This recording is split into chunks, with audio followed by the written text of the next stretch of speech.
Praise the Lord. जय मसीह की। Hallelujah. आप लोग कैसे हैं? उम्मीद करता हूँ आप लोग अच्छे होंगे।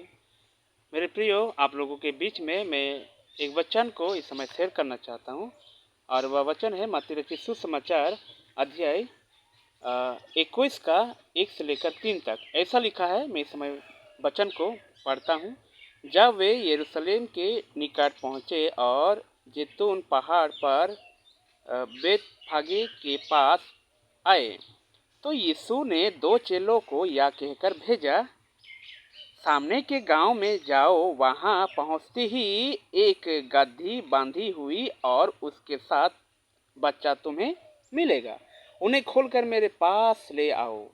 यदि तुमसे कोई कुछ कहे तो कहना कि प्रभु को इनका प्रयोजन है, तब वह तुरंत उन्हें भेज देगा। आमीन। Praise the Lord. मेरे प्रियो, यहाँ में जो प्रभु यीशु मसीह अपने चेलों को आज्ञा देता है ना कि जाओ, सामने के गांव में जाओ। वहाँ पहुँचते ही तुम्हें एक गाधा मिलेगा, यानी कि वो गाधा बांधा हुआ है मेरे प्रियो। और यीशु मसीह ने जैसा कहा कि उस गाधे को खोलकर मेरे पास ले आओ, और उनके चेले क्या किया? गाधे को खोल के यीशु मसीह को, यानी कि यीशु मसीह के पास में उस गाधे को उनके पास में लाया। मैं इस समय एक बात कहना चाहता हूँ। जो गाधा जो बांधा हुआ था, वो गाधा कोई और नहीं, आप और मैं हैं। क्योंकि हम भी गधे के जैसा बांधा हुआ था ना, शैतान ने हमें बांध के रखा था।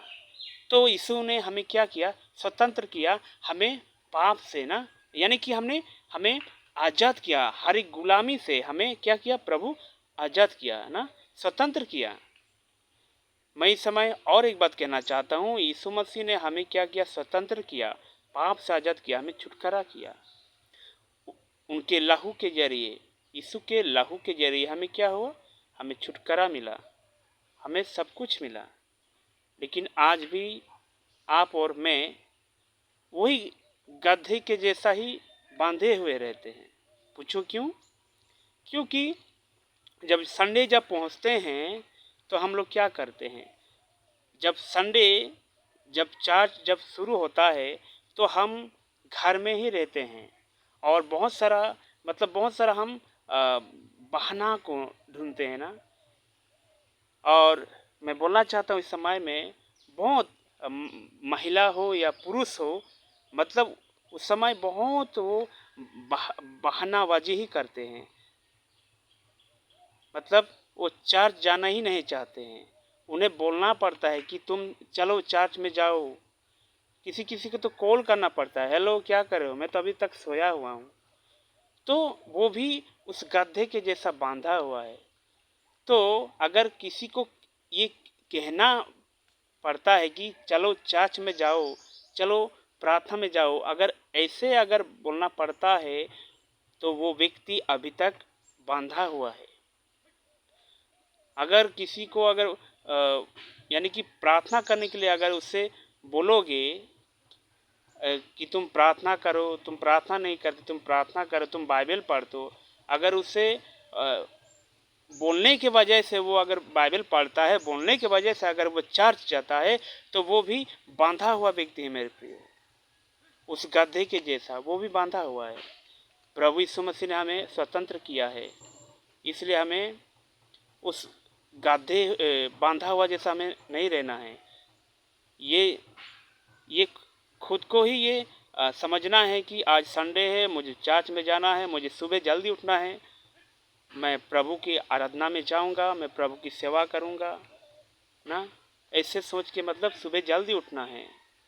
सिर्फ संडे ही नहीं, हमेशा हमें क्या करना है? समय के अनुसार हमें जागना है, प्रार्थना करना है, बाइबल पढ़ना है। क्योंकि प्रार्थना ही वो जीवन है जो हमें उस मंजिल तक ले पहुंचाएगा। बाइबल में लिखा है जो प्रार्थना नहीं करता वो पापी है और दूसरी भी है, ऐसा लिखा भी है बाइबल में। इसलिए हमें प्रार्थना करना है। अगर किसी के कहने से अगर हम बाइबल पढ़ते हैं, किसी के कहने से अगर हम प्रार्थना करते हैं, तो बांधा हुआ है अभी तक। इसलिए उस बंधन से या उस दुष्ट से ना हमें क्या करना है, बच के रहना है, उससे सामना करना है।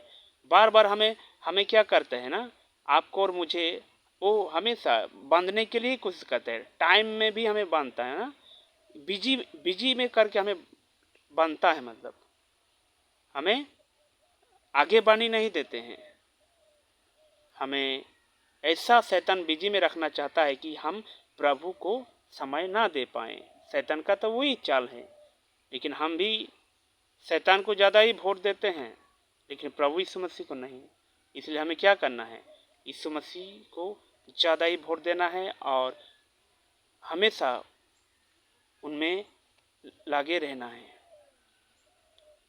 मैं तो यही कहना चाहता हूँ, प्रभु से प्रेम करो। अगर आप प्रेम करोगे तो आपको कोई रोक नहीं पाएगा।